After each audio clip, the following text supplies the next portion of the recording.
Центральном парке Камрада пропало 13 саженцев общей стоимостью более 2000 леев. Большинство из них дорогостоящие хвойные породы, высаженные в этом году ко дню города. Это туи на штамбе, туя шаровидная, разновидность микки, туя шаровидная формы разновидности марьям. Еще что у нас там было? Всего 13 штук. Можжевельник казацкий, да, дорогие. Туя на штамбе около 600 лей. Остальные чуть поменьше, но это все составляет 2100 лей. Анна Митл отметила, что некоторые участки парка находятся под видеонаблюдением, что и предотвратило кражу других саженцев. На этой клумбе ничего не сняли, потому что, наверное, возможно, здесь есть камеры, и поэтому не сняли.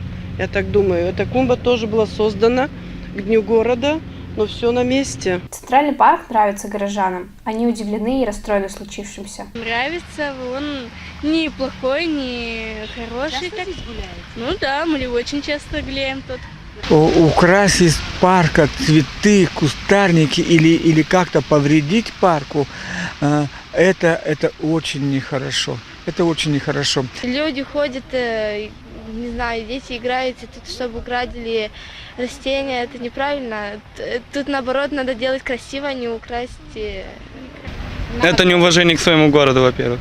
Одно растение вырастить, посадить его, перенести, это большие деньги стоит, большая ценность.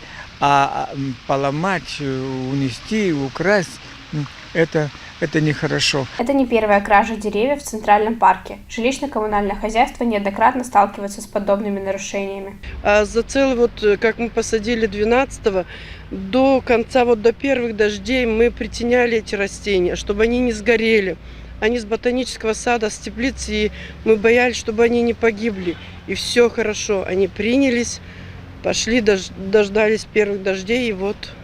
Работники службы озеленения призывают граждан бережно относиться к зеленым насаждениям, а в случае нарушения обращаться в полицию.